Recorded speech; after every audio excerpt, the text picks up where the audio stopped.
Oi pessoal, eu sou a Gabi Leon e você está ouvindo o Cajuína Cast, o podcast para falar sobre a sociedade e o mundo. E aqui comigo para apresentar este programa está... Marcelo Souza. Sejam todos bem-vindos para bater esse papo com a gente hoje aqui. E para falar sobre esse tema, sobre afrofuturismo, a gente tem esses dois convidados excelentes, de peso, pesquisadores e estudiosos do afrofuturismo. E começando por ele. Eu sou Henrique André, eu sou de São Paulo. Na verdade, eu nasci em São Paulo, morei no Nordeste, em Petrolina, Pernambuco. E voltei para São Paulo para dar sequência aos estudos e estou aqui até hoje. Eu sou escritor e poeta e no ano passado eu publiquei um livro de afrofuturismo chamado Alagbará, O Sonho, um livro que fala sobre sonhos, pesadelos, ancestralidade, sobre tecnologias ancestrais que nos traz até hoje, né, que nos acompanham no nosso gene até hoje. Faço parte de um coletivo chamado Futuro é Preto, que usa o afrofuturismo como voga, né, como tema central para projetos de educação e arte também. E sou um fomentador, estudioso e criador de conteúdo sobre afrofuturismo. Muito obrigado, seja bem-vindo, Henrique. E também, para se juntar aqui à mesa, temos a outra convidada, que é a... Kinaya. Oi, gente, tudo bem? Eu sou a Kinaya. Obrigada, Marcelo. Obrigada, Gabi, também pelo convite. É uma honra estar aqui com vocês e também com o Henrique, que é uma pessoa que eu acompanho. Eu sou cearense, também sou escritora e também produzo conteúdo na internet sobre afrofuturismo e também sobre literatura. Sou professora, né? O gênero que eu escrevo é poesia, assim como o Henrique, eu sou poeta. Ou poetisa, como vocês quiserem chamar, mas eu estou aí na luta para lançar alguma coisa afrofuturista, porque, enfim, é o que eu realmente me encontrei, né? É o que eu realmente amo e quero continuar nisso. Perfeito, muito obrigado, seja bem-vinda.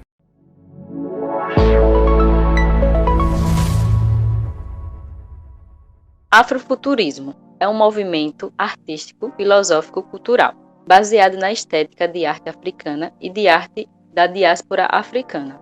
O afrofuturismo traz a importante discussão sobre a necessidade de criar possibilidades para o futuro negro, sempre sobre uma perspectiva afrocentrada. O movimento tem premissas que visam desde o fortalecimento étnico até o resgate histórico e usam tudo isso como ferramenta de apropriação do próprio futuro.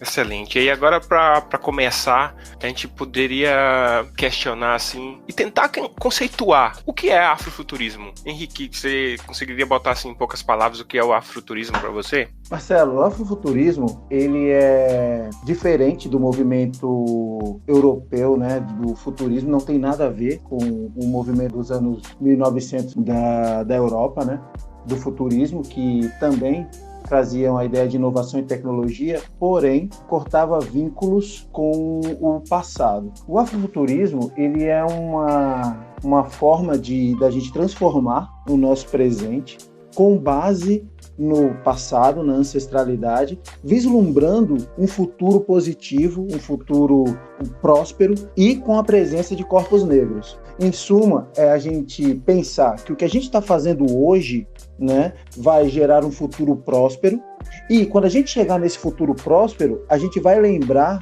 desse hoje como passado e não vai deixar que os corpos pretos sejam apagados dessa história, desse passado.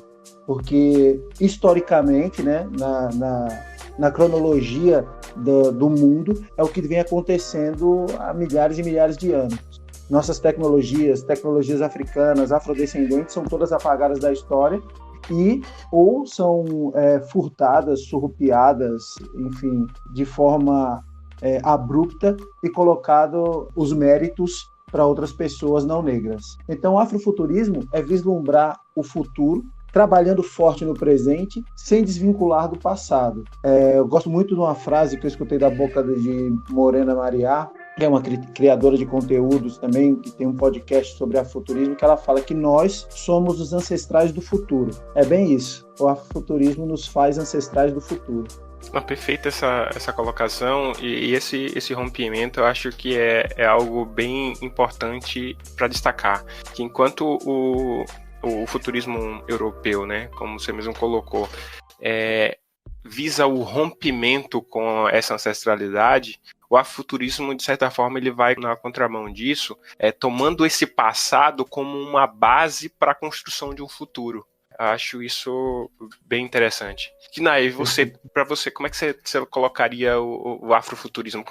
O afrofuturismo está muito intrinsecamente ligado à ficção científica. A gente vai até separar isso. Mas quais foram os seus primeiros contatos com o afrofuturismo ou com a ficção científica? Então, com a ficção científica em geral, enfim, foi aquela eurocêntrica de sempre, né, que a gente vê. E sempre aquele discurso que a Europa é o lugar da ficção científica, enfim. Meu primeiro contato com o afrofuturismo, ele se deu mais ou menos em 2017, quando eu fui procurar justamente escritores negros de ficção científica. Por conta que eu tinha lido... Pode falar aqui o livro? Não é nem brasileiro. Claro, pode falar, pode ficar à vontade. Eu li Admirável Mundo Novo, do Aldous Huxley. Maravilhoso. E eu fiquei muito intrigada com esse livro, sabe? Na verdade, eu fiquei um pouco chateada com a questão das castas e da casta mais inferior que tem ser representada pela cor marrom. E aí, isso me provocou algumas questões e eu fui procurar. Eu acabei decidindo nesse momento que eu iria procurar autores de ficção científica e ficção especulativa, enfim, fantasia, que é o que eu também gosto muito de ler, pretos, porque, enfim, eu queria agora conhecer esses mundos que eu já estava me cansando, assim, de ter tantos mundos brancos e eu não me ver. Afinal, é uma coisa minha desde de criança que eu vejo isso. Então, eu acabei descobrindo alguns escritores, não aqui ainda no Brasil. No Brasil me veio muito depois esse conhecimento de escritores afrofuturistas, mas eu acabei conhecendo também a Octavia Butler, por mais que ela não siga exatamente o que o André falou pra gente sobre os futuros prósperos, né? Eu não sei se vocês já deram uma lida ou conhecem sobre a obra da Octavia Butler. Tá aqui na minha agenda aqui pra ler, mas ainda não tive o prazer. Henrique, você... Pronto. E aí, algumas pessoas ficam até falando se é afrofuturismo ou não, justamente por isso, porque eu acho muito castigada os futuros que ela acaba criando também. Porém, ela me abriu muitas portas. Não posso mentir que ela abriu muitas portas para mim conhecer outros tipos, outros meios também de criar. Mas o meu contato com o afrofuturismo foi em 2017. No caso, a partir da obra dela, você teve curiosidade de conhecer outras coisas, né? Exatamente. E ver de outro ponto de vista, no caso, né? Uhum. Aí depois eu conheci Cabral, aí veio Henrique, e aí veio o Manuel, enfim, a galera toda, comecei a seguir essa galera e, enfim, tá dando super certo pra mim, porque finalmente eu tô lendo algo que eu deveria ter lido a vida toda, né, que eu sinto isso, sabe? Então, o afrofuturismo pra mim é o contrário do que aconteceu com muitas pessoas aqui no Brasil que veio muito depois do Pantera Negra, por exemplo. Tem muita gente que fala que foi o Pantera Negra que trouxe o afrofuturismo pro Brasil. Eu já não acho, porque, enfim, depois de muitos depoimentos de pessoas que pesquisam e leem afrofuturismo, eles já conheciam o afrofuturismo há muito tempo, né? Então, acabou que o Pantera Negra, ele popularizou, assim, ou trouxe pro mainstream essa discussão. Isso é muito importante, mas aqui no Brasil, pelo que eu percebi, já se tinha pessoas há muito tempo trabalhando nisso, até mesmo sem nem saber o que era. É porque não era uma coisa, né, muito divulgada, né? Exato. E hoje, por incrível que pareça, não sei se o Henrique tem essa visão, mas eu acho que ainda falta muito a ser divulgado. Eu também acho, porque eu não conhecia esse tema não. Eu ouvi um podcast sobre... Mas não fazia nem ideia, juro a vocês, não fazia ideia do que era. Eu vim conhecer, entender, depois que eu ouvi o podcast sobre o assunto. Aí eu fiquei ainda meio que viajando assim, eu disse, vixe, tem tudo isso por detrás, né, dessa história toda, ancestralidade. E aí eu fiquei meio assim, eu não sabia que tinha essa coisa toda por detrás, não, nem sonhava. Além de ser um universo ainda pouco explorado no Brasil, ainda falta... a gente é um país de tamanho continental, né, gente? Então, falta os artistas também se conectarem, sabe? Entrarem numa rede e se organizarem, porque tem, como que Néa falou, tem muita gente fazendo afrofuturismo sem nem saber o que está fazendo, né?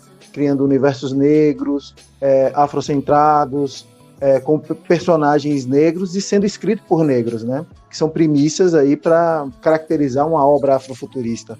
E não só de sci-fi, né, de ficção científica, mas também usando outras tecnologias ou outros vieses aí de fantasia e conto. Mas falta, acho que também a gente criar uma rede para ligar esses artistas, para esses artistas se comunicarem, e aí sim criar uma cena para popularizar para a galera. Porque realmente não foi o Pantera Negra que trouxe o afrofuturismo para o Brasil. Concordo totalmente com o Kinai. Eu acho que é um lance mais de popularização mesmo, mas o que aconteceu comigo, eu escrevi Alagbará sem saber que era uma obra afrofuturista, que depois, conceituando, tendo contato com o Regis, que é ilustrador e estudou afrofuturismo, fez um curso de afrofuturismo com Cabral, ele que identificou que minha obra era uma obra afrofuturista, e aí eu fui também buscar, estudar, mas eu acho que falta isso, a gente se conectar, sabe? Sair do eixo Rio-São Paulo, conhecer pessoas no Nordeste, no Norte, no Sul, que trabalhem com tecnologia, corpos pretos aí que trabalham com tecnologia, com inovação, não só na parte artística, mas também na parte social, né? Porque é uma coisa que é bem legal quando a gente entra no mundo do afrofuturismo, a gente vê que o afrofuturismo é isso, é realidade, é o dia a dia. A gente faz afrofuturismo todo dia. Isso que a gente está fazendo agora. Esse podcast com 4 pessoas pretas falando sobre um tema, seja ele qual for, é afrofuturismo, né? Então, eu acho isso muito importante. Eu concordo muito com o André quando ele fala que a gente faz afrofuturismo todo dia, sabe? Porque, para mim, também, o afrofuturismo, ele não é só um movimento artístico, né? Então, todas as minhas ações são voltadas para pensar o futuro, né? E também as minhas ações, inclusive, elas são voltadas para o plantar hoje para colher amanhã. Então, sempre que eu tô planejando, projetando alguma coisa, eu penso muito mais na comunidade preta e em como ela vai receber isso, em como que vai ser o amanhã. Então, a gente tem que pensar muitas coisas hoje para dar certo amanhã. Então, para mim, o afrofuturismo também é esse movimento diário, sabe? Não é como se fosse uma prática de vida também, né? Não é só algo que delimita a minha forma de criar na literatura ou, enfim, em outro campo da arte. Eu acho que o que você coloca é extremamente importante, né? Porque não é como a Gabi comentou no início, é um movimento artístico, filosófico, cultural. Ele transcende a questão da arte, ele traz questões muito mais... a gente podia colocar aqui também questões políticas, questões sociais dentro disso, que ele visa questionar tudo isso. Que é, sobretudo, pensar numa possibilidade de futuro negro. Vou até falar alguma coisa que é muito particular minha, mas quando eu comecei a consumir literatura de fantasia no geral, né, então eu lia muita revista em quadrinhos, etc. E eu tive uma descoberta de ser negro muito tardia, né? Eu não enxergava essa coisa, eu vivia em uma pequena bolha em que isso não era questionado. Coisas pela qual eu passava que hoje eu vejo como racismo, eu não conseguia nem enxergar como isso, porque eu não conseguia fazer essa identificação de que eu estava sofrendo aquilo simplesmente por ser negro, né? Hoje eu consigo, lógico, com uma outra cabeça, uma outra visão. Mas dentro desse inteirinho, eu percebia que na literatura em si, mesmo nas literaturas em que não há uma descrição sobre o tipo físico do personagem, não tinha uma descrição, ele é branco, alto, e etc, etc. Isso era internalizado de uma forma que era automático. Quando eu pensava, por exemplo, a gente vai desconstruir um pouco essa ideia de ficção científica, mas vamos pegar a ficção científica como exemplo. Se a gente pensava em um astronauta, por exemplo, era difícil tu conseguir construir esse astronauta que vem à mente. Eu falei um astronauta, já estou falando um homem, né?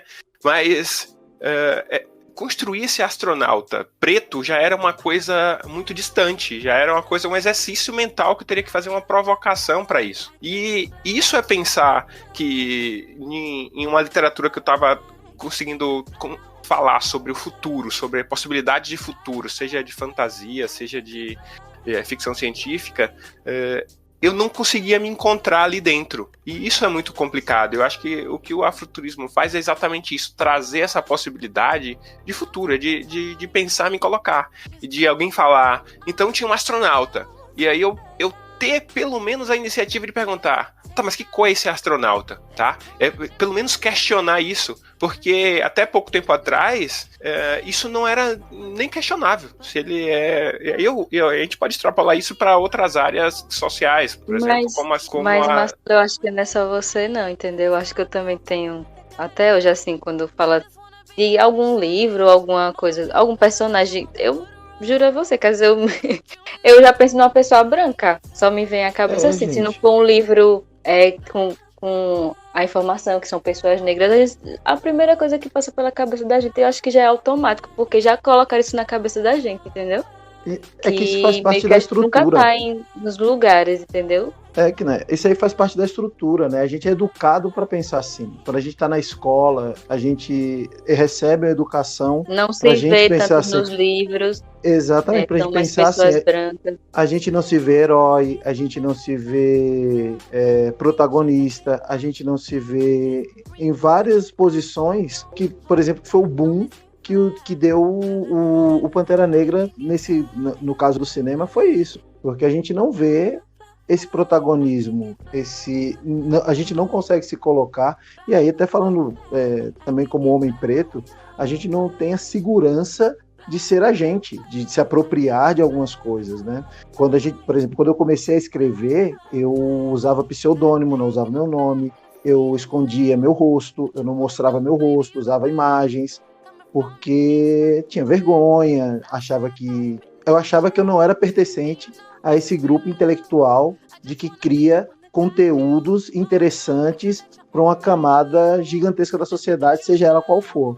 Então, a gente é educado para pensar de uma forma branca, né? Que o astronauta é branco, que o médico é branco, que o advogado é branco, que o super-herói é branco. Isso não ia ser diferente na literatura, né? Exatamente. E aí a importância, por exemplo, trazendo para a literatura, né, da parceria com os ilustradores, eu acho que é fundamental por conta disso.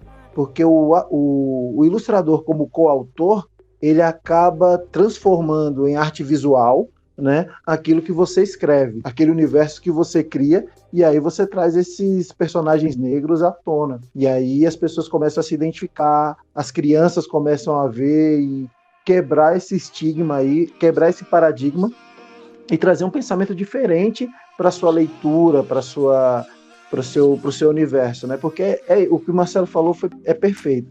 Eu sou consumidor de R.R. Tolkien, de Neil Gaiman, de Harry Potter, de GOT, né, de Game of Thrones.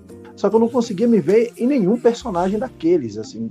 De forma, eu me via na história, eu estava dentro, inserido na história, como o Henrique André, participando, olhando ali em terceira pessoa, né, em primeira pessoa, desculpa, mas eu não conseguia me apropriar de nenhum daqueles personagens. Falar assim, poxa, eu sou, o Aragorn, eu sou o Frodo, ou eu sou o Harry Potter, eu sou o Gandalf, eu sou o Dumbledore. Não, eu não conseguia me apropriar dessa fantasia.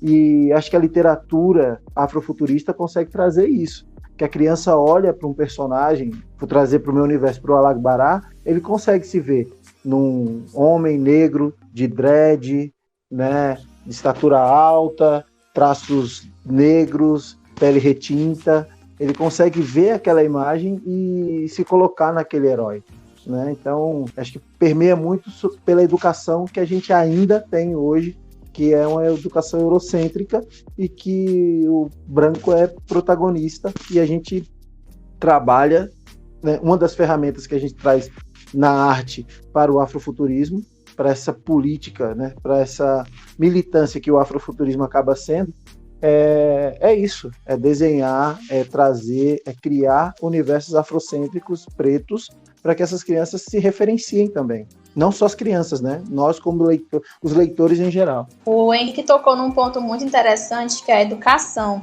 né? A gente fala da educação e logo remete à escola também, né, na nossa cabeça. Ou seja, quando ele fala que é uma educação eurocêntrica, a gente não tem como falar que não é, porque é a realidade do nosso país.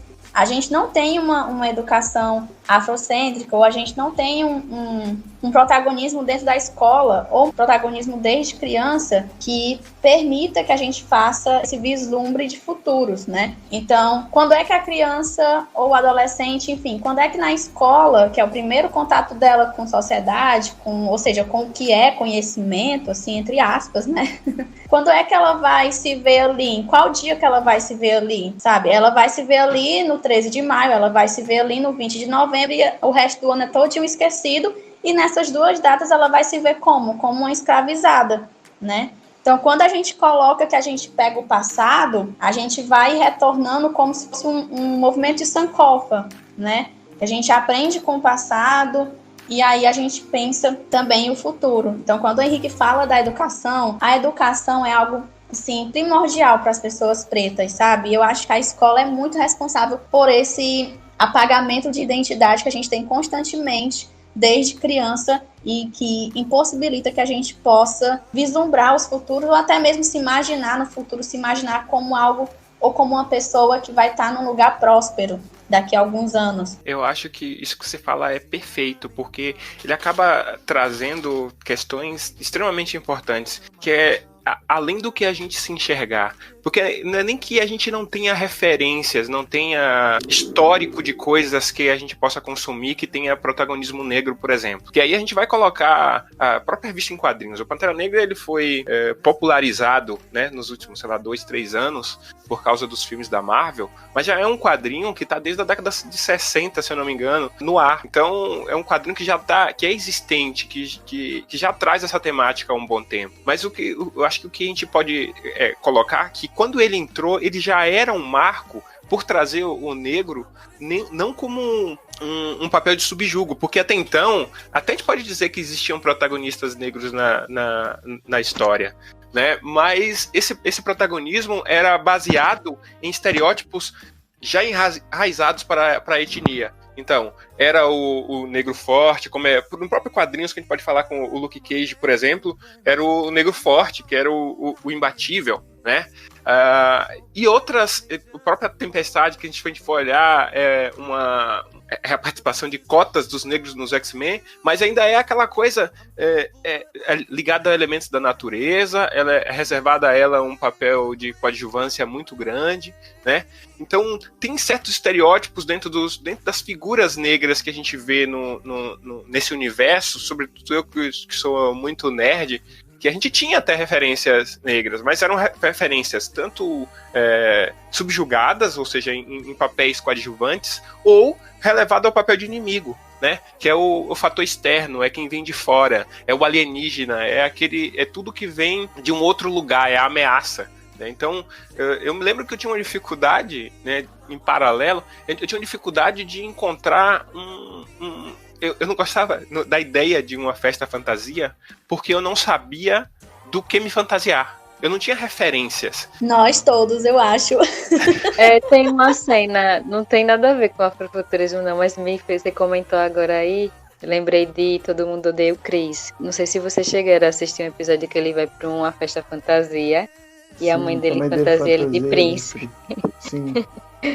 Bem legal. Mas aí eu quero trazer, Marcelo, dentro da sua fala, uma coisa que é bem interessante, assim, ó, que nem o próprio Pantera Negra em si. O próprio Pantera Negra, ele foi escrito por branco. Aí tem outros fatores, por exemplo, ele é o único herói que ele tem o universo dele, que ele não tá dentro da cidade salvando, ele tem uma cidade dele, né, porque ele não tem direito de pertencimento, de protagonismo dentro da cidade como os outros heróis têm. E tem algumas peculiaridades dentro do universo Pantera Negra também, que é isso, de como você colocou da Tempestade, de vínculo a uma ancestralidade, a elementos da natureza. Né, que é visto pela religião cristã. Exatamente, e até a ideia de como toda a sociedade de heróis vê o Pantera Negra, que se surpreende por ele ser tecnológico, que se surpreende por ele ter poder E porque o final de um dos filmes, eu não lembro se é do próprio Pantera Negra ou se é de um dos Vingadores, mostra muito isso, quando ele chega lá nas Nações Unidas e fala, não, ó, eu vim dividir aqui o potencial tecnológico de Wakanda. Ah, mas o que uma vila de fazendeiros, enfim, de criadores de gado tem a oferecer para o mundo? Tem tudo isso dentro ainda do universo Pantera Negra, né? Exatamente por essa questão que eu ia trazer o Adilson Moreira, que é um escritor maravilhoso, que ele escreveu um livro Racismo Recreativo, que eu li recentemente, e ele traz exatamente sobre essa questão desses estereótipos que estão enraizados dentro da cultura negra, que a gente não consegue se desvencilhar. E mesmo nesses personagens que acabam fazendo mais fama, etc., tu vai encontrar elementos ali dentro que ainda são isso. Aí eu lembro bem do exemplo do Mussum, né, que era o trapalhão negro, no caso. Que essa participação negra dentro dos Trapalhões ainda era, dentro de um grupo de comédia, ele ainda é do ridicularizado dentro do grupo, porque era o bêbado, né? Era o bêbado, era o atrapalhado, o debochado nesse sentido. Ele, dentro de um grupo de comédia, ele já era comédia, ele já era o tom cômico da coisa. Então, o Adilson Moreira, ele traz algumas questões que ele separa em alguns grupos, né? Que é o negro.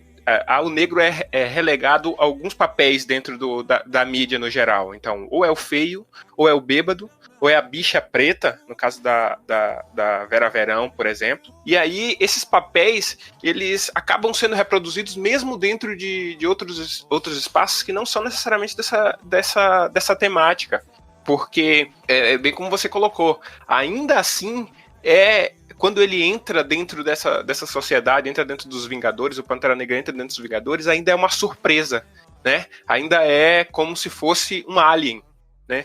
Que a gente pensando na ficção científica, toda a tecnologia que veio da África, por exemplo, até a tecnologia no sentido da construção de obras, por exemplo, as pirâmides. Algumas pessoas até hoje ainda preferem acreditar que toda a tecnologia vinda da África não foi oriunda dos negros, né? Preferem acreditar que possivelmente outras pessoas outros seres vieram do espaço para poder construir essas obras, né? E vão embora, mas aí vão embora, não deixam histórico nenhum, mas ainda isso é mais plausível para algumas pessoas do que acreditar que foi a gente, né, que tipo criou essas coisas. Eu tava vendo sobre isso também.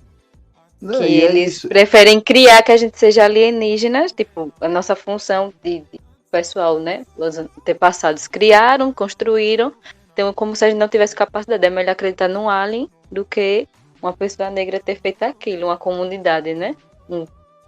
Sim, povo. Né? E ainda tem um fator importantíssimo nisso, né? Que além de não nos darem crédito pelas construções e pelas obras que nós fazemos, ainda tem essa ideia da ficção científica também, quando pressionada e coloca um personagem negro nessa ideia de futuro, coloca com todos os resquícios de problemas que a gente tem ainda hoje, sabe?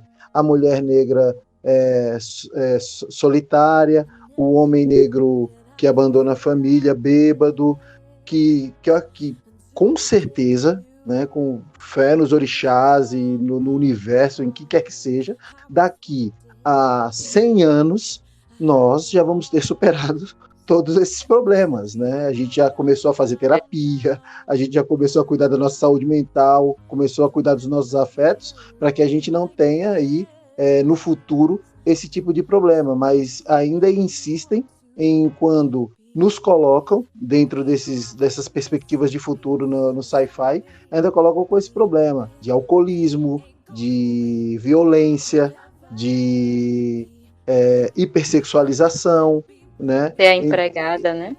Exatamente. O que mais trabalha telefonista. No espaço não vai todo mundo de celular e ainda tem uma telefonista dentro da nave que é preta. Eu não entendo essas coisas, né? Tipo, todo mundo, a galera consegue se teleportar, mas dentro da aeronave tem uma telefonista e essa telefonista é preta, é um personagem preto. Eu acho muito louco isso. mas são os créditos que nos são tirados diariamente e que insistem em querer continuar tirando. E a gente tá aqui para isso, para não deixar mais que o nosso passado. Exatamente. E é como você falou logo no começo, assim, a gente tem que criar realmente mais divulgação. Eu sei que tem muita gente que é bem conhecida, né, os escritores, mas é como você falou, é mais no Sudeste essa questão, e a gente meio do Nordeste, de outros locais do Brasil, ficou meio esquecido, mas tem que o pessoal meio que se juntar bastante, se comunicar mais, criar mais eventos, apesar da quarentena, né? Mas a gente tá aqui, tá todo mundo online, né? Dá um jeitinho. Usar a tecnologia a nosso favor. A nosso favor, isso mesmo. A gente podia trazer alguns nomes, né? Outros nomes do afrofuturismo, assim, porque ainda hoje, como a Gabi mesmo acabou de falar, ainda é algo muito incipiente, né? É algo muito de nicho. Ainda é alguma coisa, apesar da literatura ou da arte branca ser para todo mundo, a arte negra é apenas pro negro. Ainda é alguma coisa assim. É uma coisa mais de nicho, né? É uma coisa mais de grupo. Então, isso é uma coisa que a gente precisa quebrar. E como é que a gente quebra isso? É ampliando a voz desses nomes, dessas pessoas que fazem esse tipo de arte há tanto tempo. Que aí tem nomes como a Octavia Butler, que a Kinaya trouxe bem no início do episódio, que são nomes magníficos que estão fazendo. E aí quebram também com uma outra coisa, que é pensar no afrofuturismo apenas como sci-fi, que é a ideia que a ficção científica que o Pantera Negra, que é o mais popular atualmente, que traz, né? É importante te pensar que o afuturismo não é só isso. É pensar no futuro com uma estética negra, mas não necessariamente ele precisa ser um futuro extremamente tecnológico, um futuro com robôs explodindo para todos os lados, com naves ficando invisíveis, etc. É possível pensar em futuros, principalmente na ficção, no geral, como futuros negros em que não tem necessariamente robôs. A gente pode pensar em futuros negros de fantasia, por exemplo. E isso, vocês querem trazer alguns nomes, assim, algumas figuras que vocês queiram falar, assim? Eu quero. É sempre bom falar da rapaziada, falar de pessoas que a gente admira. Eu quero começar falando da Kinaya. Eu quero indicar a página dela do Instagram, que tem materiais incríveis sobre afrofuturismo, pesquisa incrível, textos muito bem escritos sobre afrofuturismo, explicando, conceituando o que é, trazendo a pessoa que não tem tanta familiaridade com o assunto para o universo do afrofuturismo. Então, a primeira indicação que eu faço é a página do Instagram da Kinaya. Aí, eu quero trazer também a Lu Ain Zaila, que é uma escritora, ela é do Rio de Janeiro, ela escreve literatura especulativa, afrofuturista. Eu acredito que ela é a primeira mulher que fez uma publicação de ficção científica negra aqui no Brasil. Então, ela tem um material muito bom, né?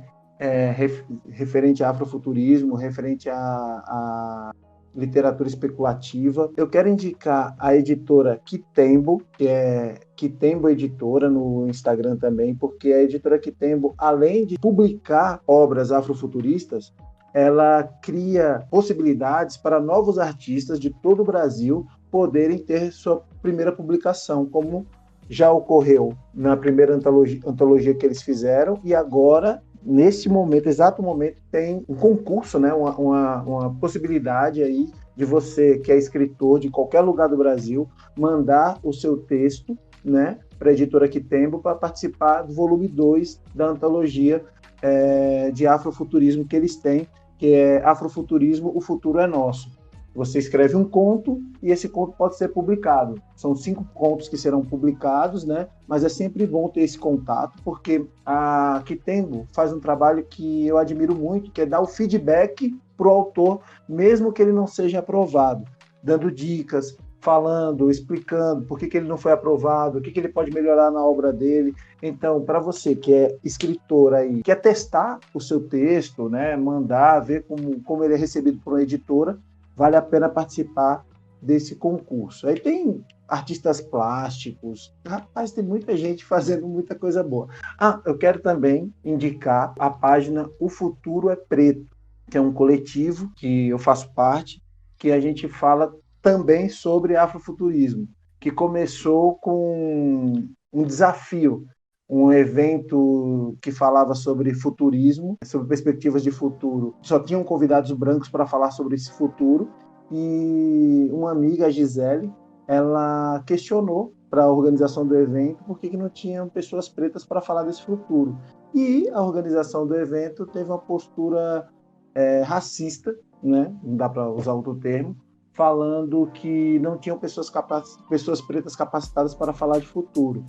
Houve uma insistência não só da Gisele, mas também do Fausto Vanin, da Stephanie, né, cobrando, né, um posicionamento da organização do evento, e eles simplesmente falaram se eles queriam tanto que pessoas pretas falassem sobre o futuro, sobre perspectivas de futuro, que criassem o próprio evento. E isso aconteceu. Em uma semana eles levantaram o evento. Tive o prazer de participar, não só como convidado, mas também na organização do evento. E a gente tem aí um link no YouTube com mais de 6 horas, né, com palestrantes nacionais e internacionais, falando.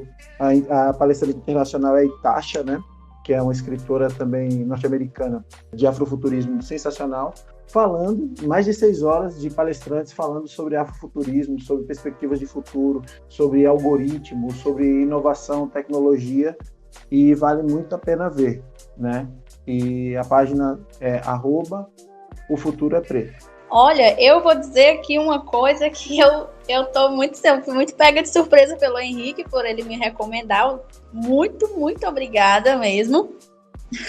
Não esperava isso, mas muito obrigada. Também sigo bastante essas indicações que o Henrique deu. Deixo aqui também a CIA Afrofuturista no Instagram e a Rede Afrofuturismo, que se eu não me engano, tem a organização do Fábio Cabral, né, que é um dos escritores afrofuturistas daqui do Brasil. E eu queria dar uma indicação na música. Poderia?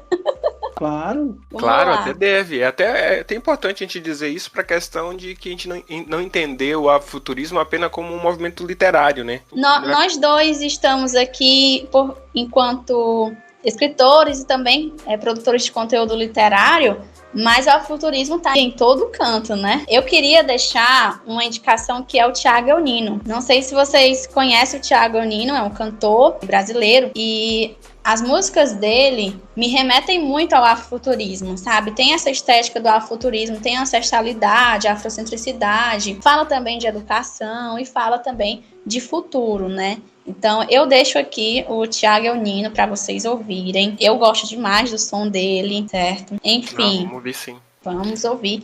E eu vou deixar aqui também uma indicação no hip hop, que é o Neil.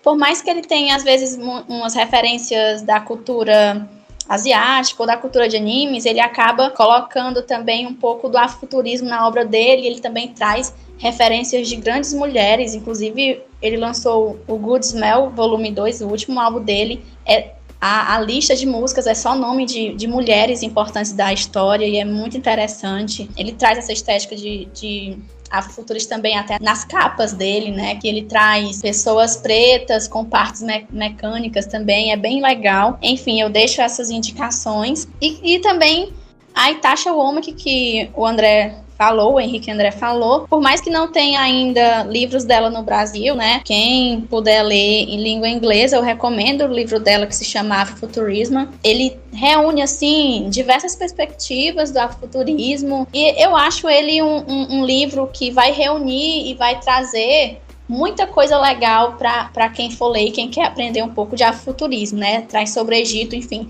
fala da galera da Núbia, fala dos povos dógons, fala de muita coisa, sabe? O único problema é que ainda não temos no Brasil. Mas ainda bem que aqui no Brasil a gente já tem muita gente falando e o que a gente quer é que mais pessoas também se unam e a gente consiga construir essa rede que o Henrique falou pra gente, que é super importante. Acho que é legal aproveitar e trazer nomes assim, que acho que já foram citados aqui também, que mas de certa forma é um expoente da do afrofuturismo aqui no Brasil, com seus livros, que é o Fábio Cabral, que é um excelente escritor aí, que vem crescendo bastante dentro dessa temática e dando uma visibilidade muito grande. E artistas internacionais, acho que ainda antes de passar por internacional, a gente pode ter a Elza Soares, que em muitos momentos ela é colocada também como afrofuturista, principalmente na estética dos últimos conteúdos dela, né? Que conteúdos sonoros que acabam trazendo mistura de sons, experimentações muito interessantes dentro dessa temática, e um dos clipes dela que vem com essa temática muito forte na estética visual. E aí a gente entra também na questão do visual, que é a Janelle Monáe, por exemplo, que tende a trazer clipes, né, com temáticas afrocentradas, mas sempre com esse ar futurista, esse ar tecnológico, esse ar mais inovador, né? E aí até artistas que podem também, de certa forma, ser considerados afrofuturistas, mesmo trabalhando há tanto tempo, como é o caso do Jean-Michel Basquiat, ou o próprio Spike Lee, que é um dos cineastas mais importantes do mundo e que acaba sempre trazendo essa roupagem, né, super interessante nos filmes deles, trazendo aquele blaxploitation, trazendo ele para uma temática mais nova. Então, sempre trabalhando com elementos científicos, por exemplo, são nomes que a gente pode citar aqui. Marcelo, tem dois nomes que eu queria trazer também. Um deles é o Carlinhos Brown, que assim, que é perfeito, contemporâneo, mas o cara fez uma orquestra de timbais, né? A Timbalada é uma orquestra de timbais idealizada por ele e que ninguém tinha vislumbrado ainda. E não só isso, mas também na estética visual de alguns discos, enfim. E tem um artista plástico que ele é sergipano, né? Que é Bispo do Rosário, que as pessoas também não costumam citar, né? Mas eu vejo muito de afrofuturismo no trabalho de Bispo do Rosário. Inclusive, é tão afrofuturista, tão à frente do tempo dele, que ele foi tido como louco, né? E foi internado no hospício, só reconhecido como artista anos depois, né? Mas é um artista plástico que fazia suas próprias roupas, que fazia quadros e que tem características assim fortíssimas de afrofuturismo aqui no Brasil, e é um personagem que antes mesmo da gente pensar em falar de afrofuturismo já vinha fazendo o movimento acontecer. É verdade, Henrique.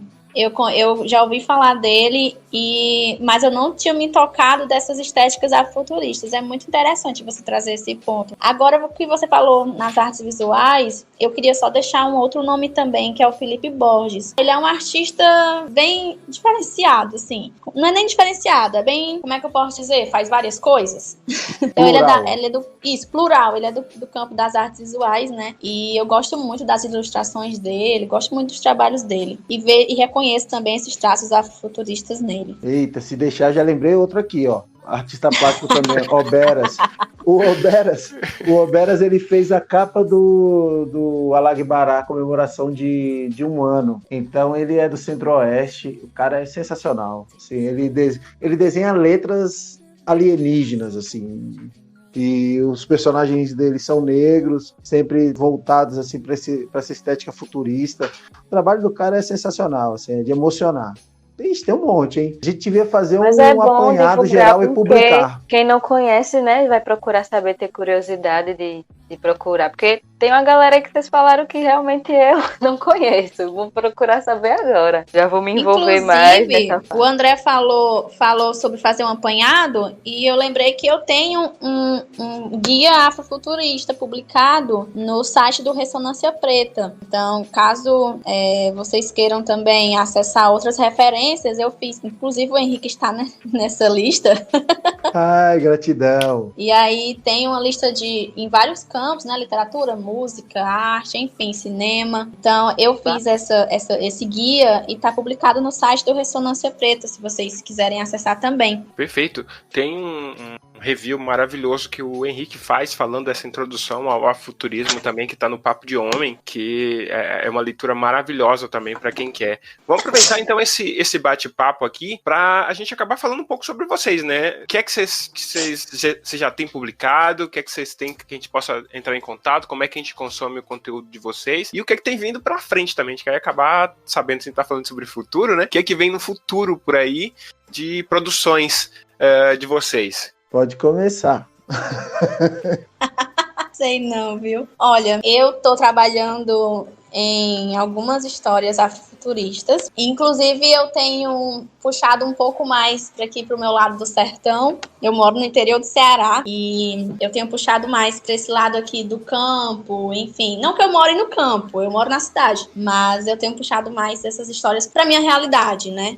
Porque, enfim, a minha família vem da zona rural, então isso é muito forte na minha infância. Então, quando eu tô criando, eu penso muito na minha infância. É incrível como eu sempre coloco algo da infância. É sempre como se a minha infância, o que eu passei na infância, a visita aos meus avós no campo, tudo isso me dá força para escrever. Como é, Gabi? Não, eu falei assim, quando você reflete assim da infância, coisas que te marcaram, que faz você ficar inspirada. Sim, e inclusive, eu sou uma pessoa que eu tive o acesso à leitura desde muito cedo, sabe? E aí, eu curto literatura fantástica desde criança. Então, como o Henrique, eu também gosto de Harry Potter, eu gosto de Game of Thrones, eu gosto de muitas dessas literaturas e eu não me sentia presente ali, sabe? Então, eu creio que essa minha veia de escrever, de ser escritora, não sei, vem justamente do quê? Eu lia, não me via, aí eu ia brincar, reinventando a história para poder me inserir dentro,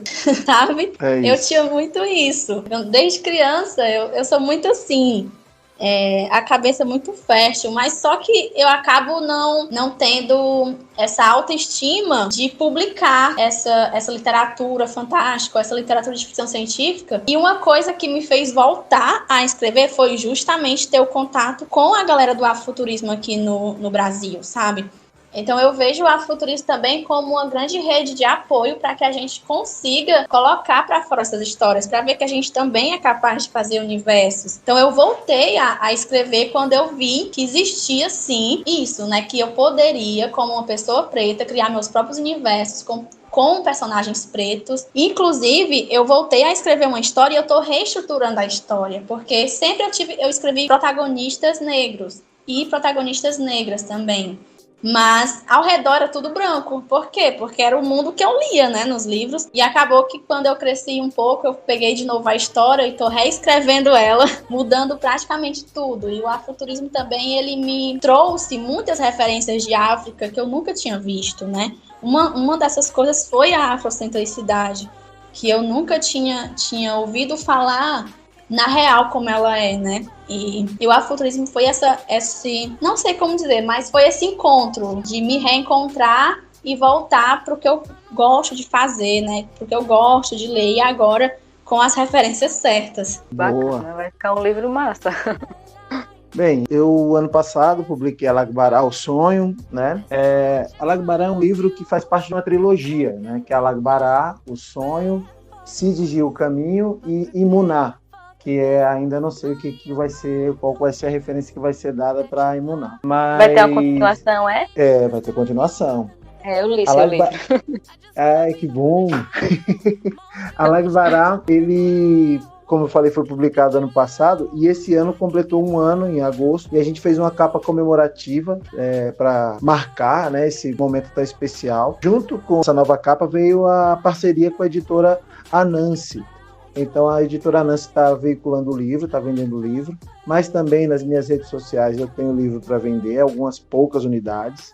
Então, ou no meu Instagram, ou direto com a editora Nancy através do site www.editoranancy.com.br. Você pode adquirir o livro. Para esse ano já era para sair a continuação de Alagbará, para sair Cid, né, O Caminho, que já está em processo junto com a editora Nancy, né, que eles vão publicar o livro, mas vai sair para o ano que vem. Paralelo a isso, estou escrevendo um livro também de ficção mais voltada para o sci-fi, porque o Alagbará é um conto, é um livro de fantasia que trata de outras tecnologias, né? Tecnologia de sobrevivência, da roda, da oralidade, que são tecnologias também que nos atravessam e que nos acompanham nos nossos genes, né? Que é legal também falar isso, que o afrofuturismo pode trazer esse tipo de referência tecnológica, não só a tecnologia de inovação, robôs, metal.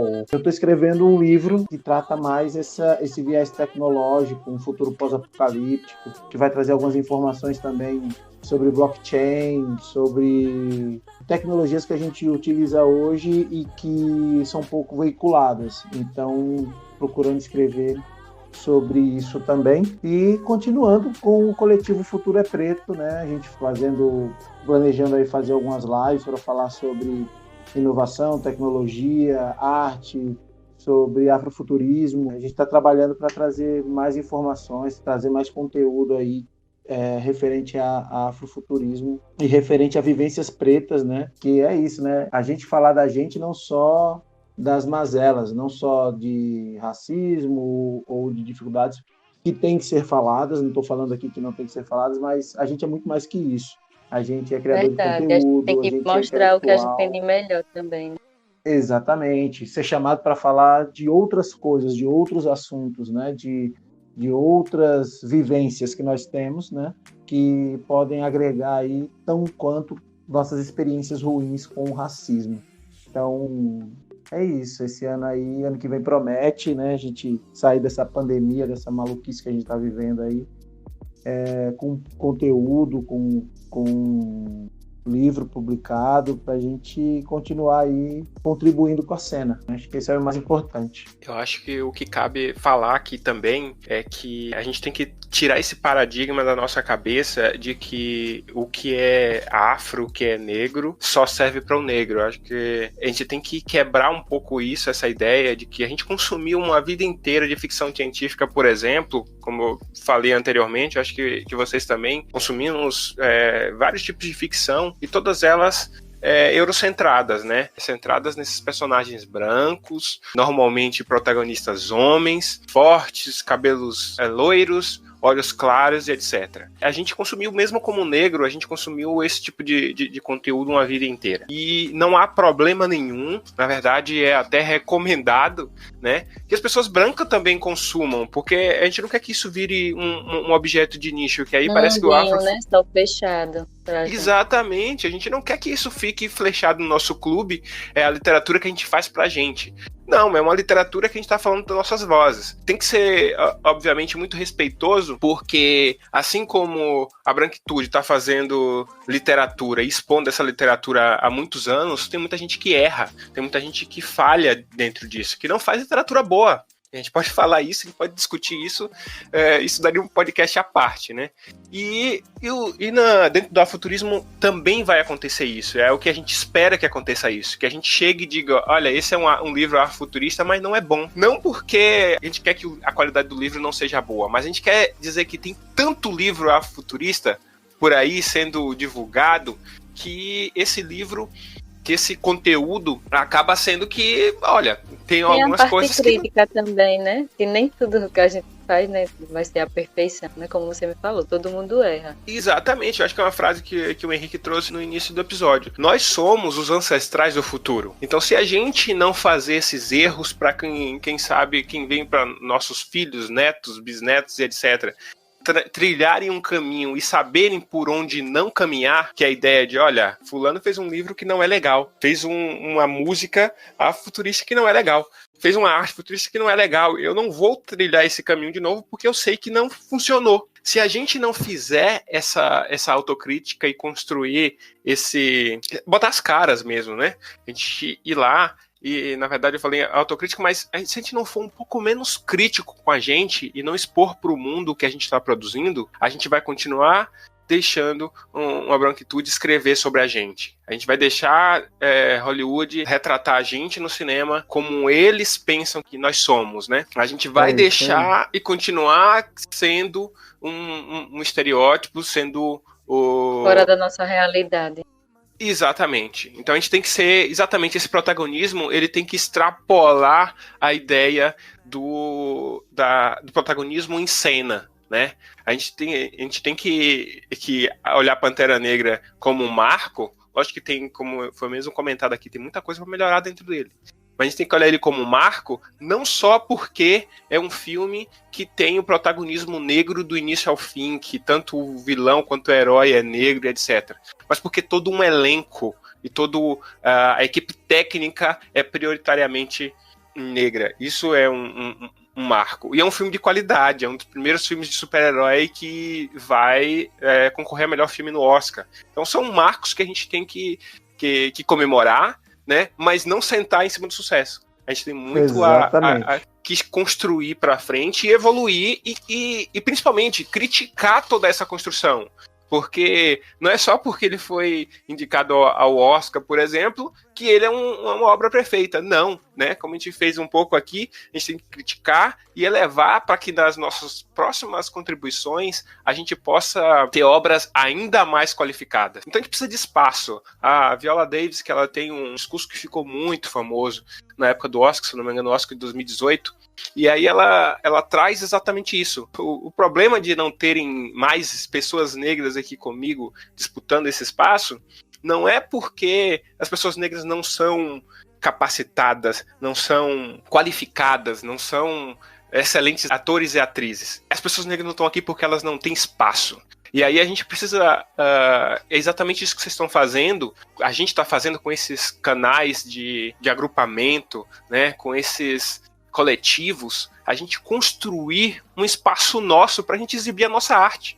Mas é importante a gente também não deixar essa arte em nicho, né? A gente deixar essa arte fechada dentro do clubinho. A gente jogar para fora. Marcelo, eu acho interessante que você toque nesse assunto do jogar para fora, mas o afrofuturismo, eu tenho o afrofuturismo muito como autoria preta, né, de pretos para pretos. A gente sabe que a população preta, principalmente aqui no Brasil, é uma das que menos tem acesso à literatura, por exemplo. E aí, quando você fala que as pessoas brancas devem acessar isso, eu concordo, claro, mas para mim, eu me sinto muito, muito mais realizada quando uma pessoa preta chega pra mim e fala assim, olha, eu gostei muito do que você escreveu porque eu me vi aqui, assim. E, enfim, esse feedback das pessoas pretas pra mim é muito, muito importante, porque, enfim, a gente tá escrevendo pra elas. A gente tá escrevendo pra que outras pessoas pretas possam se ver. Então, não que os brancos possam acessar isso. Claro, eles podem fazer o que ele quiser, mas o afrofuturismo, ele traz isso do preto pra preto, sabe? Muito forte, porque, enfim, são as nossas tecnologias, é a nossa ancestralidade, né? Então, quando eu ganho um feedback de uma pessoa preta, eu sinto, nossa, eu consegui fazer um trabalho tão bom que eu consegui despertar um irmão ou uma irmã. Você me entende? E quando a gente fala do Pantera Negra, a gente sabe que o Pantera Negra foi criado por uma pessoa branca, né? Assim como os outros heróis da Marvel. Mas a gente fala exatamente do filme, porque, enfim, o filme teve uma equipe, como você falou, direção e elenco, todo preto, né? Então isso foi um marco. E outra coisa que a gente descobriu após a morte do Chadwick foi que ele mesmo quis, que eu fiquei até emocionada agora por lembrar, mas ele mesmo quis, né, pegar o sotaque africano para mostrar essa África não colonizada. Isso é um marco muito grande, né?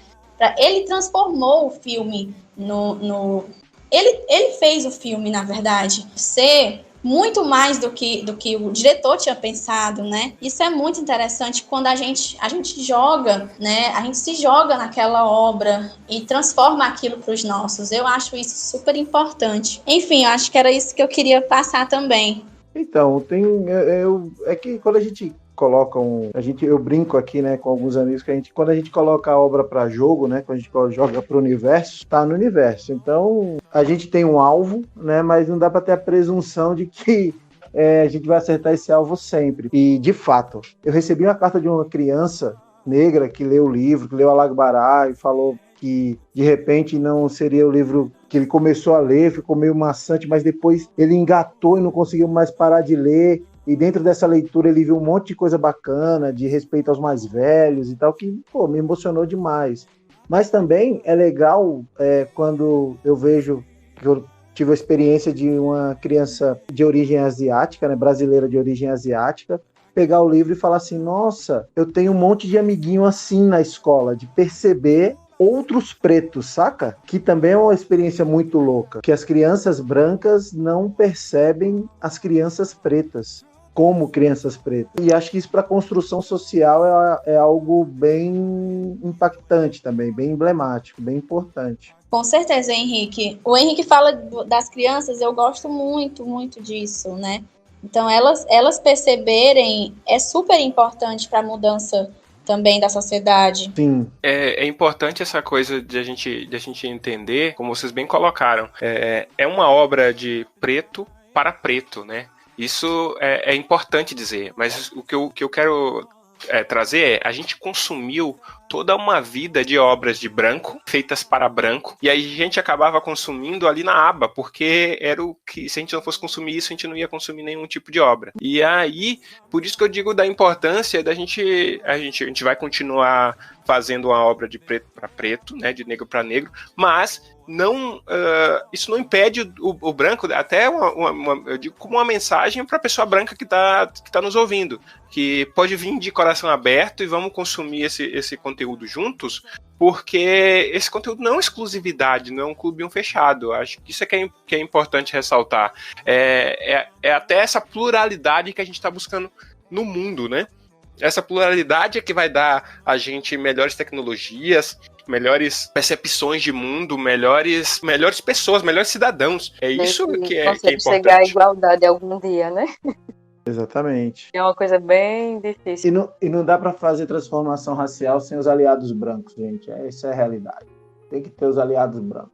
Infelizmente ou felizmente, mas tem que ter aliado branco para ter uma transformação racial, principalmente no Brasil, que tem esse dogma aí do racismo velado, de não temos racismo, o racismo mito da democracia racial.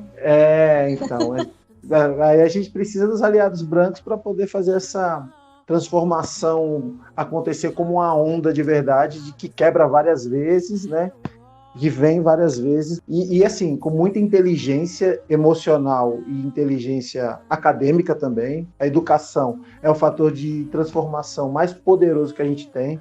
Quanto mais crianças leem, quanto mais crianças estudarem, mais essa transformação vai ocorrer. Quanto mais as pessoas usufruírem das cotas raciais, né, e produzirem conteúdo intelectual, artigos, livros, não só para a academia, mas também para o for fun, para a diversão, para o entretenimento, mas a gente vai criar uma sociedade com um futuro de equidade aí, que a gente vislumbra tanto, que a gente luta tanto para ter.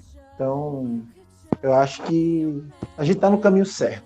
Isso me deixa muito esperançoso. Exatamente. E até porque a gente não tem como viver no nicho preto se ao nosso redor tem várias pessoas brancas também. Nossos familiares também são brancos, né? Nós temos muitas famílias que, enfim, são formadas de pessoas brancas e pessoas negras, né? Eu mesma, a minha irmã é uma criança branca, e eu, como uma mulher negra, eu acabo que procurando ensinar ela desde cedo para que ela não seja, por exemplo, uma criança branca da época da minha escola que fazia bullying ou racismo comigo, entendeu? Isso é super importante. Então, as pessoas brancas, elas têm que ser aliadas nisso se a gente quer fazer a mudança racial, porque não vai adiantar de nada a gente continuar numa bolha e aí a gente vive no mundo ocidental, cara. Não tem como a gente viver só numa bolha preta, sabe? Trabalho, tudo, faculdade, sempre tem pessoas brancas. A gente ainda não tem uma como é que eu posso dizer? Uma força ou um capital que faça com que a gente crie, por exemplo, uma universidade só de pretos. No dia que a gente puder fazer isso, nós vamos fazer, claro. Mas enquanto isso, a gente precisa, sim, que pessoas brancas se aliem a gente pra gente poder fazer essa mudança e chegar nesse lugar. Porque, enfim, a gente mora tudo aqui. A gente tá Exatamente. tudo aqui nesse mundo aqui. É tudo um mito. Deixa eu dizer, eu vou comentar sobre o seu livro aqui, porque, no caso, Henrique falou, né, do dele, você falou assim, meio por cima, mas tem aqui esse que eu conversei com você, não foi? Que é o de poema, né? Sim. Ou é poesia? Me corrija. Enfim, gente, eu falo, às vezes eu chamo os dois. Mas eu costumo chamar mais de poema. Enfim, eu tenho um livro publicado, como o Gabi falou. Ele é uma coletânea de poemas voltados para a negritude feminina. E eu acabo que mal falando dele, porque eu não sei, mas eu já mudei tanto desde a publicação, mas eu gosto muito dele, afinal, acho que o primeiro livro a gente nunca esquece, não sei. É um filho, né? É como um filho, né? Eu dei uma lida aqui em alguns poemas. Eu vou falar de um que é uma coisa que reflete tanto o passado, né? É pequenininho. Só pra gente ter essa reflexão, assim, que realmente é uma coisa, infelizmente, tá um pouco difícil de acabar, né? Mas estamos aí na luta. Ele fala assim, vou falar o nome do seu livro, Versos Livres como Nós, Inaya Black. Aí é o segundo poema da primeira parte, Existente. Aí ele fala assim: escuto vozes todos os dias dos meus, que pularam dos navios, que fugiram das fazendas, que correram da polícia, tentando sobreviver da extinção preta. Então é um poema pequeno, né? Mas que ele faz a gente refletir bastante sobre a questão que é uma coisa ainda que está bem difícil de acabar, né? Que é uma coisa do passado e do presente. Espero que não seja do futuro, né? Mas é um poema bem reflexivo, eu gostei dele. É uma coisa que a gente tem que refletir bastante sobre isso e a gente está fazendo de tudo para que isso mude, né? Para que isso não venha a vir para os nossos filhos, nossos netos, bisnetos, etc. Eu gostei bastante desse seu poema, tá? Eu gosto muito desse poema também.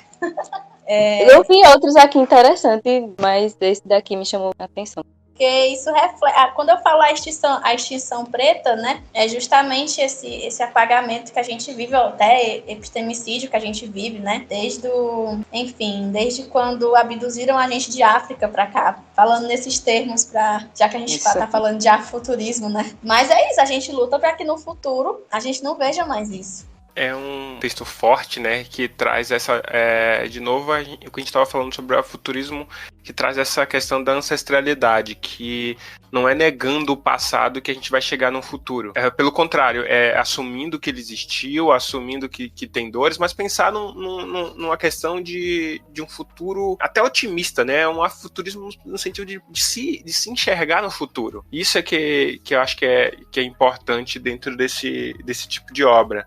Que quando a gente olhar um filme, uma série ou algo do tipo, a gente conseguir se enxergar lá nesse futuro, né? A gente conseguir enxergar a gente como uma etnia ainda existente no futuro. A gente ainda existente nesse futuro. A gente protagonista nesse futuro.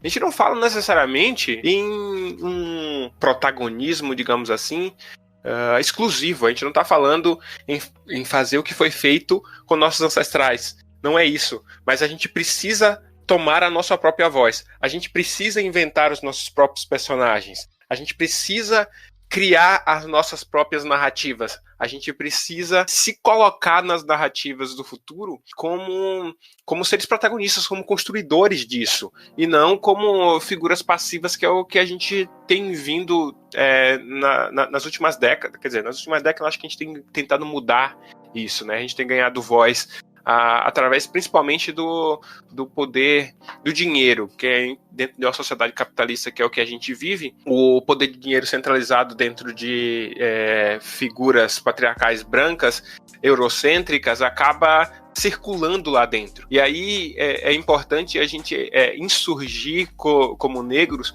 não para quebrar esse passado, não para destruir esse passado, mas para construir um futuro diferente. Então, não esquecer disso, de tudo que os nossos antepassados passaram, de todo o nosso processo histórico, não como uma forma de vingança, mas como uma forma de construção de um futuro. Eu acho que isso é o principal dentro da obra futurista. Construção de um novo futuro, né? Como ela mesmo falou, no caso, eles tinham a vidinha deles lá, né? E a gente meio que foi abduzido, né? E a gente tá refazendo o nosso futuro agora, né? Não esquecendo dele. Gente, eu lembrei de uma referência também para citar, que é a Kênia Freitas. A gente falou dessa abdução, e aí eu lembrei que ela fala que nós já estamos num processo pós-apocalíptico, né? Porque o fim do mundo pra gente já aconteceu quando as pessoas brancas chegaram em África e fizeram todo o processo do tráfico, né? Enfim, a gente vive num mundo pós-apocalíptico. Essa visão dela é muito interessante. Eu gosto demais de ler e enfim, tá sempre escutando também o que ela vem analisando, o que ela vem pesquisando. Eu acho bem interessante. É só mais um nome aqui para colocar, soltei.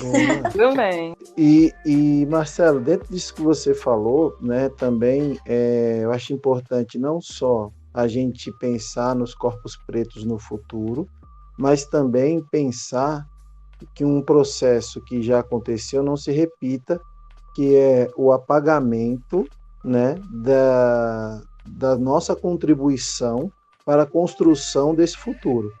Então é muito importante que a gente também fique atento a isso, né? Que não apaguem a nossa contribuição, as nossas ações para que esse futuro ele chegue, né? Isso que a gente está fazendo hoje não seja apagado, não seja excluído da história, como várias conquistas históricas foram apagadas ou roubadas, né, atribuídas a outros povos, como espartanos, né, coisas que Roma roubou da África e se apropriou e apagou da história da África e colocou como sua contribuição na história mundial. Deles, né? Exatamente. Então, é muito importante a gente ficar atento para não deixar que isso ocorra também, né? Então, por isso que é importante que nós sejamos produtores dessa história. Então, dona Quinaia, vai escrever sim esse livro aí de afrofuturismo e vai publicar, viu? Vai ficar enchendo o saco. Estamos ansiosos esperando. Ficar enchendo o saco. Não, depois desse daqui eu vou sim. Já pensou, o Henrique todo dia já escreveu? Ó, e eu fico, hein? Eu entro naquele direct lá do Instagram lá, ó. E aí? Sim. E aí? Como tá a produção? Tá em que parte? Gostei. Eu acho que essa questão que o Henrique traz é perfeito sobre o apagamento histórico, né? Isso me lembra muito o George Orwell, de 1984, foi um dos primeiros livros que a gente pode chamar de ficção política, né? Ficção política que eu li.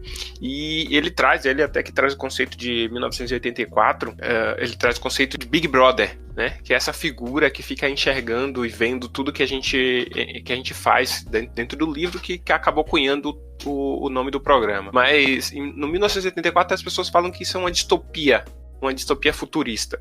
Então, pensando um futuro onde teria um desfecho diferente na Segunda Guerra Mundial. E a Quinaia traz isso muito marcado nessa fala dela, que quando traz a Quênia, que é exatamente isso, né? Se a gente pensa em distopia, de certa forma, nós já somos uma distopia de povos africanos que foram... Imagina você tá na sua vida, na sua comunidade, e vem figuras alienígenas que fisicamente são diferentes de você, invadem as suas terras, suas localidades, te arrancam dali, né? Te abduzem dali, te levam para o local desconhecido, te forçam a esquecer o teu passado, tua história, te forçam a esquecer o teu nome, né?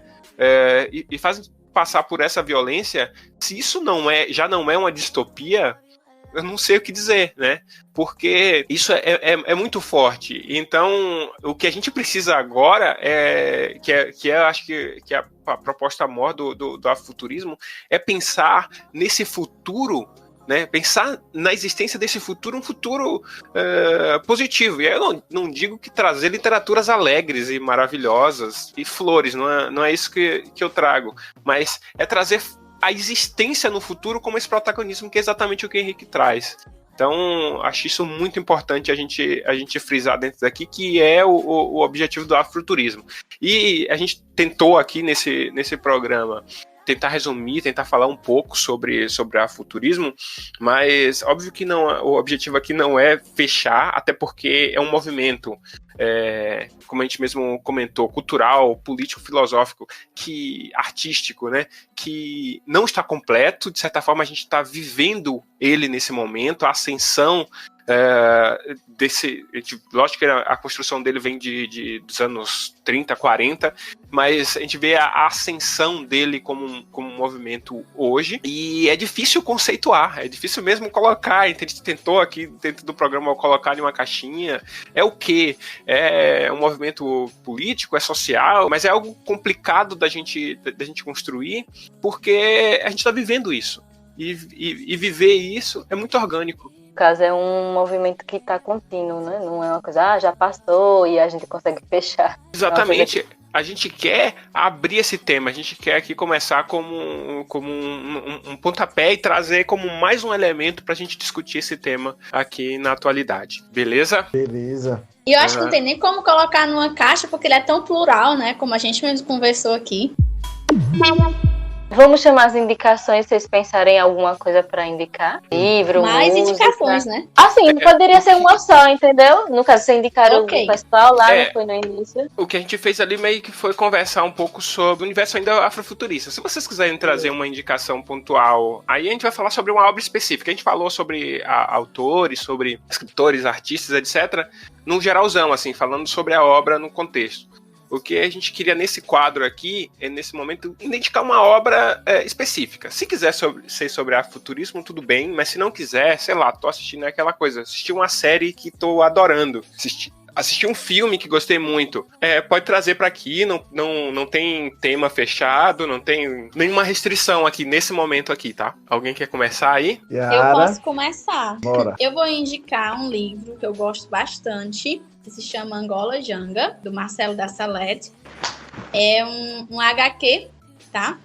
E é muito, muito, muito interessante. Quem puder depois dar um Google sobre e fazer essa leitura, eu acho ela incrível. Olha, antes de qualquer coisa, eu adoro falar sobre sincronicidade. Marcelo de Salete é um dos grandes amigos e incentivadores que eu tenho aqui em São Paulo. Antes de publicar lá em Bará, eu fiz um curso com ele, uma oficina com ele, e ele foi um cara super generoso. Ele já tinha ganhado o prêmio Eisner de melhor quadrinho, que é o Oscar dos quadrinhos, né, com Cumbi, e ele foi uma pessoa de uma generosidade assim enorme ao falar comigo sobre o universo do escritor, como funciona, para segurar a ansiedade da publicação. Então é muito bom quando outras pessoas falam de pessoas que eu tenho tanto respeito e admiração quanto Marcelo de Salete, que é uma pessoa que ainda é pouco consumida no nosso país e deveria ser muito mais consumido, porque ele é um gênio, é uma referência em tudo, né? Não só como desenhista, mas como escritor, como pesquisador, como artista plástico. Eu sou muito fã, né? E quero indicar também um quadrinho, eu gostei da ideia. Eu quero indicar do quadrinista baiano Hugo Canuto, eu quero indicar Conto dos Orixás, que é um fruto de uma pesquisa também de Hugo, né, que tem traços ali da Marvel, inclusive, de heróis da Marvel, e ele coloca a mitologia dos orixás com essa roupagem, né, de heróis, contando sobre os ifás, sobre a mitologia real dos orixás de uma forma sensacional, com quadrinhos lindos. Então eu indico o Hugo Canuto aí para leitura. Perfeito, muito obrigado, Henrique. Então, acho que vou começar aqui com a minha indicação. Eu vou indicar, já que eu acabei falando um pouco, vou sair um pouco do tema, mas ainda deixar dentro dele. Eu vou indicar o livro A Revolução dos Bichos, de George Orwell, né? A gente acabou citando 1984 aqui no episódio. Mas A Revolução dos Bichos é um livro super leve, apesar de tratar de um assunto tão pesado. Ele fala, ele é uma crítica aos regimes totalitários, e aí a gente não vai colocar aqui se de esquerda, se de direita, etc. Ele é uma crítica a regimes totalitários no geral. Mas ele, só vou dar uma sinopse rápida, é uma fazenda onde os animais falam e eles resolvem fazer uma revolução e expulsar o dono da fazenda porque eles acreditam que o dono da fazenda está explorando os animais. E aí começa todo um jogo político, eles expulsam o dono da fazenda e acaba que uma casta de porcos acaba sendo a liderança desse movimento. E aí vai tendo toda a construção, não quero dar spoiler, mas o livro é maravilhoso, é super leve, apesar de tratar de um assunto, como falei, tão pesado. Então, Revolução dos Bichos é uma super recomendação do George Orwell, maravilhoso o livro, e fica a dica de leitura aí, acho que vocês vão adorar. E aí, Gabi, você, o que é que você tem pra trazer pra gente aí? Tem um livro top aqui, né? Que foi um livro que eu li depois de muito tempo sem ler, né? Porque eu, quando era mais nova, eu lia muito romance. Aí depois eu parei com essa vida de romance, fiquei mais virtual, né? Instagram, Facebook, e acabei ficando dispersa de leitura. Um livro que eu ganhei, o nome do livro é Na Minha Pele, acho que vocês conhecem, que é de Lázaro Ramos. Vocês já ouviram falar? Opa, já li, me identifico com muita coisa. Todo mundo já leu aqui? Quando ele narra ali o Eu Sou Negão, eu até choro. Ai, eu gosto Ou muito todo desse mundo, livro. né? Aqui todo mundo se identifica. Então, para quem não conhece, então provavelmente alguns ouvintes não vai saber, não sabe que livro é esse. Eu vou também ler um resumo dele. Tipo, é um livro que significa estar na pele do outro, na sua pele. No caso, ele fala da vida dele, né? Da infância, como foi a vida de artista dele, como foi que ele se iniciou, como foi que ele conheceu a esposa dele, a perspectiva dos filhos dele, né? No futuro, como é que vai ser os meninos quando estiverem grandes. Eu gostei bastante e tipo, tem umas partes bem legais. Acho que era pra nascer em Salvador, não é possível não. Porque Tá ele bem do fala da lado. música, não conheço ainda, mas em breve, né? Quem sabe?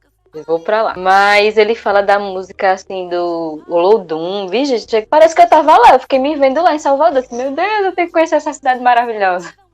Então, a minha Tá do indicação lado. é essa. Não é, rapaz, mas é assim mesmo. É oportunidades, né? Um dia ela chega. É isso, é isso. Mas a minha indicação é essa. É de Na Minha Pele, de Lázaro Ramos. Então, pessoal, como é que a gente acha vocês nas redes sociais? Facebook, Instagram, qual é a rede social que vocês mais utilizam para o pessoal começar a consumir o conteúdo de vocês? Kinaya, diga aí seu @. Oi, gente, então. A rede que eu mais utilizo é o Instagram. Você pode me achar como Kinaya Sou ou Epifania Preta. Se colocar Epifania Preta, dá no meu perfil também, porque tá lá no meu nome. E você, Henrique, qual é o seu @? Olha, eu também utilizo mais o Instagram, né? Meu Instagram é @Henrique_AndréSC. E vocês podem me seguir, chamar no direct, a gente troca ideia. E sou eu mesmo, não tem ninguém que responde por mim, não. E assim, eu quero aproveitar a oportunidade aqui e a audiência do podcast. Eu tenho hoje 1.910 seguidores, né? Sim. Em homenagem ao podcast, se a gente chegar aí a um número de 2.000 seguidores, eu vou sortear um livro com os seguidores que tiverem, né? Pra gente movimentar esse negócio aí que diz que tem que ter seguidor, né? Pra ser relevante nas redes sociais. Então, sim. Então, chegando Olha aí aí a que- marca de 2.000 seguidores, eu vou sortear um livro. Olha aí que perfeita aí a oportunidade de ganhar um livro maravilhoso. No caso, o Alagbará, eu sou Isso, suspeito pra Alagbará. falar porque eu sou muito fã, né? Adoro o livro. Também adorei, gostei bastante. Então, olha aí a oportunidade aí dos ouvintes aí estarem ganhando um livro maravilhoso do Henrique. E eu acho que para vocês conhecerem as redes sociais do Cajuína, é só procurar no Instagram CajuínaD, aí vocês vão encontrar o site lá da produtora de conteúdo. Pra Gabi, Gabi_Leon, não é isso? Gabi com 2 Bs. E para me encontrar, Marcelo Souza, sem o A no final, Marcelo com 2 Ls, Marcelo Sous. É só procurar nas redes sociais que vocês vão encontrar a gente lá. E é isso, pessoas. Agradecemos, né, os convidados por hoje. Foi um bate-papo super bacana. Espero que mais pra frente vocês apareçam de novo pra gente comentar sobre seus novos livros, né? Muitas promessas aqui nesse podcast, hein? É, sim. Tem que pensar alto, pensar no futuro. É o que? Afrofuturismo. É isso. Adorei demais a conversa. Foi muito bacana mesmo. Vamos combinar para vocês não virem falar também só sobre isso, né? Apesar de vocês serem escritores de afrofuturismo, basicamente, estudiosos dessas áreas. Mas vamos combinar outros momentos para falar sobre outras coisas também, para vir falar sobre filmes, sobre série, o que tá assistindo. Mesmo. E vir bater papo sobre outros assuntos também, porque a gente tá aqui para isso, para poder debater sobre tudo. Muito obrigado mesmo a presença de vocês. Fica aberto o canal, qualquer coisa que vocês precisarem podem entrar em contato. É isso? Gente, agradeço a oportunidade de poder falar um pouco, de poder ter um momento tão agradável. Prazer estar aqui com vocês, falando sobre um assunto que eu gosto tanto, que eu amo tanto, que eu fomento e consumo tanto. E quero novamente, Gabi, Marcelo, toda a produção do Cajuína, quero agradecer aí pela oportunidade e pelo espaço cedido, tá? Muito obrigado mesmo e contem comigo aí sempre que vocês precisarem. Precisar aí, ó, gosto também de falar sobre culinária, eu gosto de falar sobre signos. Mentira, signos eu não sei falar nada, mas o que vocês quiserem. Falou aí, comigo então, viu? Também vou não sei nada sobre signos. Astróloga. Gente, eu sou fissurada, assim, eu não sou 100% não, mas eu ainda... Marcelo que vê a minha doida lá, eu posto. Ai, gente, eu também quero agradecer muito essa oportunidade de estar aqui conversando com vocês, de estar aqui conversando com o Henrique também. E eu sou uma grande fã do trabalho dele. E, sinceramente, podem sempre que quiserem falar comigo, tá? Continuem esse contato. Acho isso super enriquecedor pra gente. Então, é só gratidão mesmo. Obrigado, Kiné. A gente que agradece a vocês, certo? Até a próxima, até daqui 15 dias. Um beijo, tchau.